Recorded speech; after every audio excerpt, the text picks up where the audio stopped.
Mga master, okay lang bang? Huwag niyong skip ang mga ad sa aking mga video kung okay lang mga master. Salamat sa solid na suporta po. Yon, what's up mga masters? Nandito na naman tayo sa panibagong araw, panibagong kabanata na naman ang pagsasama-samahan natin ngayon guys.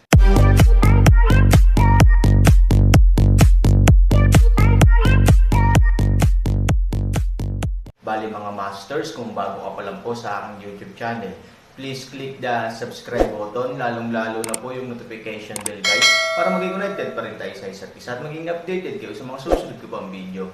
Bali mga masters, bago natin umpisahan ng kwento ay mag-shoutout po muna tayo para sa mga solid nating tagapakinig. Shoutout kay Robert Tolentino, shoutout kay Robert Dinoy, shoutout kay Henry Swan, at shoutout kay Layamon. Yun na nga mga masters, no? Bali hindi na ito patagalin. In 3, 2, 1, let's go! Ang bagong yugto ni Daryl sa storytelling channel sa YouTube mapapakinggan. Ang nakaraan, nagtungo sila matandang Lost at Sophie sa palasyo ng mga elf, upang sabihin kay Master Ken ang nangyari sa kanilang lugar mula sa lahi ng mga mangkukulam na elf. Nang makarating ang dalawa sa palasyo, laking gulat ni Sophie sa kanyang nakikita. Si Sophie ay sobrang mangha sa laki at ganda ng palasyo, lalo na nung nakapasok na sila sa loob ng palasyo. Labis ang tuwa ni Sophie na akala mo ay isang bata sa sobrang galak.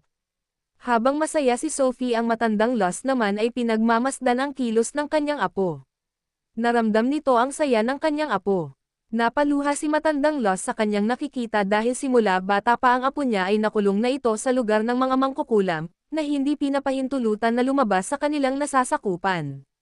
Kaya gano'n na lang ang naging reaksyon niya nang makita niya ang palasyo. Nang makapasok ang dalawa sa loob ng silid tanggapan, ang master ng mga elf ay nag-aantay na sa kanila. Sa sobrang kagalakan ni Sophie ay hindi niya napansin agad si Master Ken.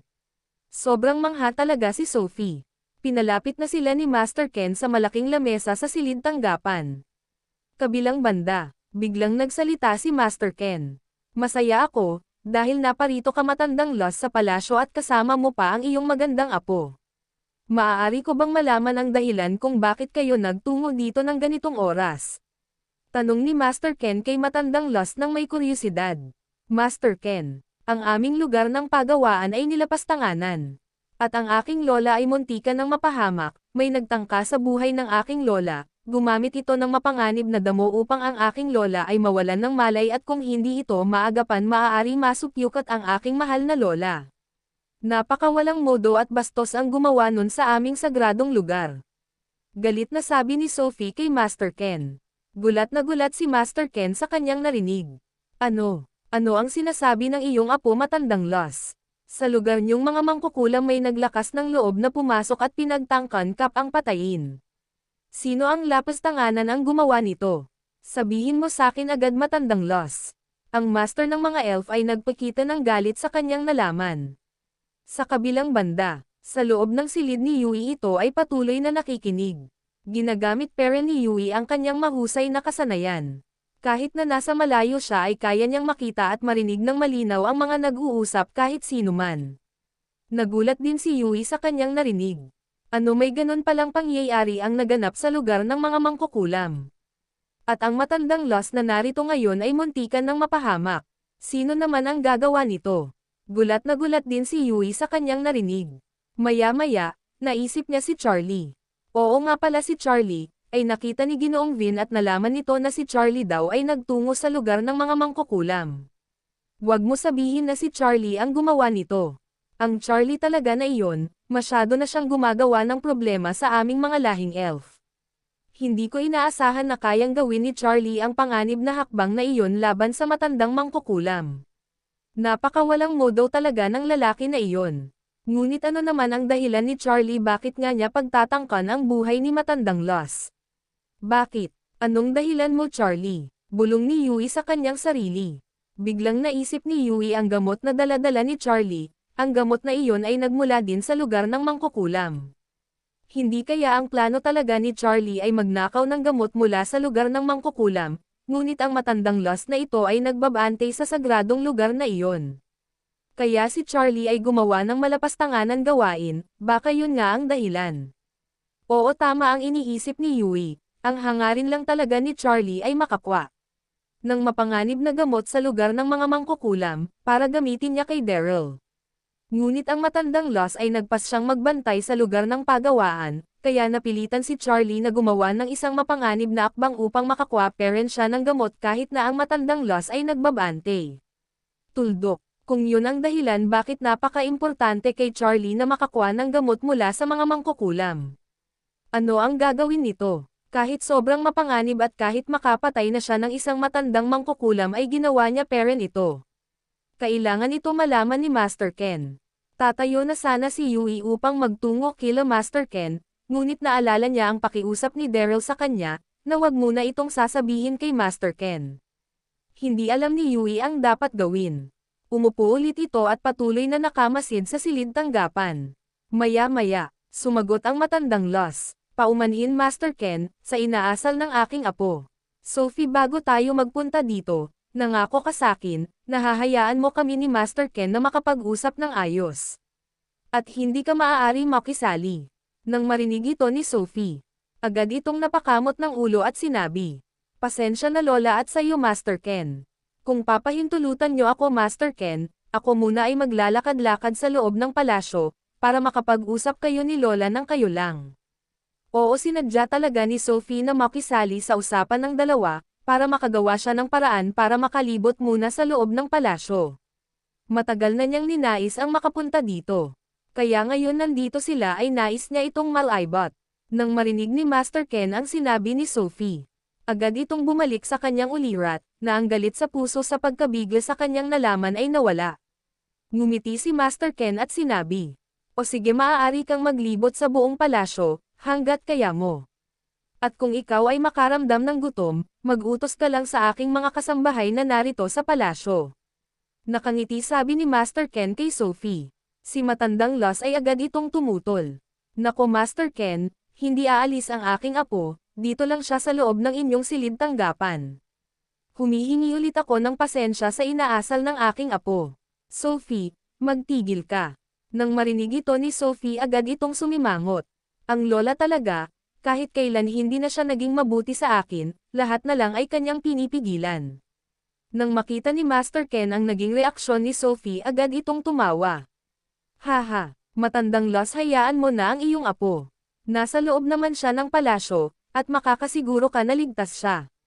At para makapag-usap din tayo ng maayos." Dahil si Master Ken na ang nagsabi, wala nang nagawa si matandang Loss kung di pumapayag. "Maraming salamat Master Ken," sabi ni matandang Loss. "O siya po, pumapayag na si Lola, ngunit wag kang magiging pasaway sa loob ng palasyo habang ikaw ay naglilibot." Nang marinig ni Sophie na sumang-ayon na ang kanyang lola, ang masungit niyang ekspresyon ay napalitan ng tuwa. "Oo Lola, pangako, Master Ken salamat, at Lola salamat din. Lalabas na ako, maiwan ko na kayo ni Master Ken." Si Sophie ay naglakad ng masaya palabas ng silid tanggapan. Sa hindi kalayuan, sa silid ni Yui, narinig nito na si Sophie ay gustong libutin ang buong palasyo. Agad na bumitaw sa pagmamasid si Yui sa silid tanggapan. "Ang apo ni matandang Loss ay nais lumibot sa palasyo, gusto ko siyang samahan, para makapag-usap din kami, at makilala namin ang isa't isa." Nakangiti si Yui habang ito ay nabulong sa kanyang sarili. Ngunit nais ko rin malaman ang iba pang usapin nila Master Ken at matandang Loss. Nag-isip saglit si Yui at ito ay nagpasya. Siguro nga kailangan ko na bitawan ang pakikinig kila Master Ken, dahil hindi ito mabuting gawain. Pipiliin ko na lang na samahan si Sophie, ang apo ni matandang Loss, na maglibot. Tuldok-tuldok. Oo, kanina lang pagdating pa lang ni matandang Loss kasama si Sophie. Natuwa si Yui sa naging reaksyon nito nang makita ni Sophie ang palasyo. At sinabi niya sa kanyang sarili, nais niyang maging kaibigan ang apo ni matandang Loss. Kaya mas pinili ni Yui na bitawan ang pakikinig sa dalawang matandang nag-uusap, upang puntahan si Sophie at samahan. Mabilis na tumayo sa pagkakaupo si Yui at agad-agad itong lumabas ng kanyang silid. "Nako, medyo malayo-layo ang silid tanggapan sa aking silid. Baka hindi ko maabyutin si Sophie," bulong ni Yui sa kanyang sarili. Samantala, si Yui ay sabik na lumabas ng silid tanggapan. At ito ay naglakad-lakad. Sa paglalakad ni Sophie, nakarating siya sa isang lugar sa palasyo na sobrang madaming palamuti. "Ano ang lugar na ito? Bakit napakaganda dito?" Ang mga palamuti na nakasabit ay sobrang gaganda. At may malaking silid sa bandang iyon. Bulong ni Sophie sa kanyang sarili. Kaninong silid ang napakaganda na iyon? Sa kabilang banda, si Lin ay magdamag nagsanay sa lugar ng pagsesenay, nililinang talaga ni Lin ang kanyang kasanayan ng lubos. Walang sinasayang na oras si Lin upang makapagsanay. Nang magpasya na si Lin na magpahinga na at bumalik sa palasyo, agad itong bumalik sa palasyo. Sa pagod ni Lin sa pagsesenay, ninais niya agad maligo bago siya pumunta sa hapagkainan. Nang makarating si Lin sa palasyo, naglakad ito patungo sa kanyang silid upang makaligo.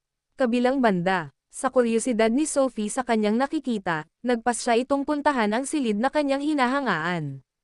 Naglakad si Lin patungo doon. Ang ganda talaga ng lugar na ito, lalo na ang silid na nakatayo dito.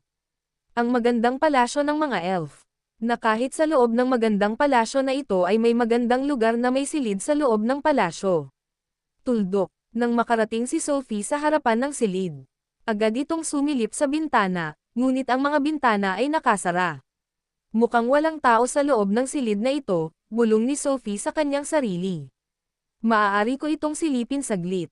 Wala naman makakakita sa akin. Tumingin si Sophie sa paligid. At handa na itong buksan ang silid. Ngunit ang silid ay nakasarado at nakalock. Naku, nakalock ang magandang silid na ito. Nais ko sana makita ang loob ng silid na ito, at kung ano meron sa loob nito. Si Sophie ay may pag-uugali din, hindi nararapat na gawain ng isang babae, lalo na ang maging apo ng isang ginagalang na mangkukulam na elf. Siguro napakaganda ng loob ng silid na nasa harapan ko, dahil sa labas pa lang ay sobrang ganda na, ano pa kung nasa loob na ako. Oo, ninais talaga makita at makapasok si Sophie sa silid na iyon, kaya gumawa ito ng paraan. Alam ko na magagamit ko ang aking kasanayan dito. Iniangat ni Sophie ang kanyang isang daliri at pinaganya niya ang kanyang spiritual na tinataglay. Maya-maya ang daliri ni Sophie ay biglang gumalaw, at ito ay nagbago-bago ng hugis at itsura. Sa ilang segundo naging isang matulis na isang sandata ang daliri ni Sophie. Oo, ang kasanayan ni Sophie ay kaya niyang gawin isang mapanganib na sandata ang kanyang katawan. Lalo na ang kanyang kamay at mga daliri na nagtataglay ng isang mapanganib na aura. Ngumiti si Sophie, siguro okay na ito, kaya nang buksan ang pinto ng silid gamit ang aking daliri. Nang sinubukan ni Sophie buksan, hindi ito gumana at hindi ito nagbukas. Nako, ayaw niya magbukas. Kailangan ata talaga ng susi para dito. Agad nakaisip si Sophie ng paraan. Maya-maya iniangat niya ulit ang kanyang daliri at ito ay ginawa niyang susi. Ilan segundo lang ay nagbago ang hugis at itsura ng daliri ni Sophie at naging itong susi. Masayang sinubukan ni Sophie ang daliri niyang naging susi, at ito ay gumana. Sa wakas mabuksan ko din ang pinto na ito. Dahan-dahan binubuksan ni Sophie ang pinto, sa kanyang pagbukas. Bumungad sa kanya ang isang magandang kama na. Napakalaki, mag-agarang mga kagamitan, at madaming mamahalin palamuti na nagmula sa iba't ibang lahi ng mga nilalang. Ilan segundo hindi nakagalaw si Sophie sa kanyang nakikita. Totoo ba ang nakikita ko? Totoo ba ang lahat ng ito? Para akong nanaginip, ang silid na ito ay para bang isang lugar sa kalangitan na ang mga Diyos lamang ang mayroon ng ganito. Kaninong silid ito? Bulong ni Sophie sa kanyang sarili. Yun lang nga mga masters, no? Bali panibagong kabanata na naman yung natapos natin ngayong gabi. Muli, maraming salamat po talaga sa walang sawang suporta po sa aking YouTube channel na talagang inaabangan nyo po ang bawat upload ko po. Bali mga masters, magkita-kita ulit po tayo bukas ng gabi at ngayon po ay magpapaalam po muna tayo. Bali mga masters, bye-bye!